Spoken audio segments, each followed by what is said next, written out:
احنا دلوقتي قطعنا نص سنتي، شرايط نص سنتي، وعملنا برواز سنتي، والمساحة الداخلية اللي جوه البرواز قطعنا عملنا فيها نص سنتي. هنقطعهم كده شرايح واوريكم دلوقتي هنعملها ازاي. هنيجي هنا كده ونقوم عاملين من بره من جوه البرواز، يعني مش هنقطع لحد النهاية. نركز بقى، هنعمل هنا كده من اول الخط جوه البرواز لحد الخط اللي في اخر الايه البرواز. تمام، هنقطعهم كلهم واوريكم بعد كده هنعمل ايه. ندخل شو اسمه. تمام، قطعنا خلاص. القطع بتاعي نضيف جدا من البداية، من هنا من بداية الخط لنهاية الخط. هقوم عامل ايه بقى من تحت. طبعا انا مش عايز الازرق ده يبقى باين، فانا هقلب كده. تمام، ده من تحت هيخش من فوق اول واحدة. تمام، ومن ورا تاني واحدة يطلع كده. نفضل بقى ماشيين نسيج واحد على واحد. تمام اهو، نفضل شغالين كده نسيج واحد على واحد.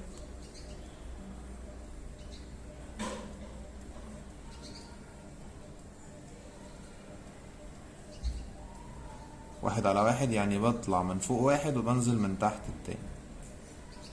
طبعا لازم النسيج اعمله اهو. هاجي هنا اخرج بقى كده، لا من تحت. صباح النور. وبعد كده هنقوم زقين الخطوات بتاعتنا دي كده لحد النهاية. زي ما بيقولوا بيبقى معناها اللي احنا بنحبس على الخط بتاعنا. زقته للاخر. هعمل بقى الخطوة التانية ورانا.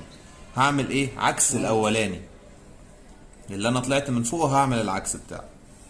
هاجي هنا كده واعمل عكس النسيج اللي انا كنت عامله فوق، يعني اللي طلعت فيه من تحت هنزل في العكس بتاعه من فوق. فاهمين الفكرة؟ هكمل بنفس الطريقة.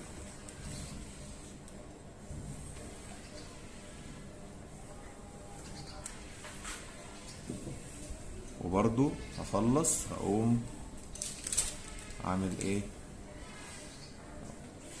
هنا. خلصت هقوم عامل زي برضو كله على بعض لحد فوق. هزق اللي فوق الاول تاني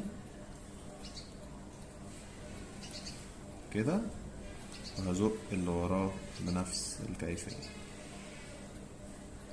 يفضل طبعا علشان ما يفضلش يتحرك مني، يعني بصوا هفضل ازقه كده لحد ما يبقى وراه خالص، لحد ما يقفل عليه. يفضل بعد كل واحدة اجي اقوم حاطط كل هنا واقوم ايه قافلها عشان ما تفضلش تتحرك مني. تمام.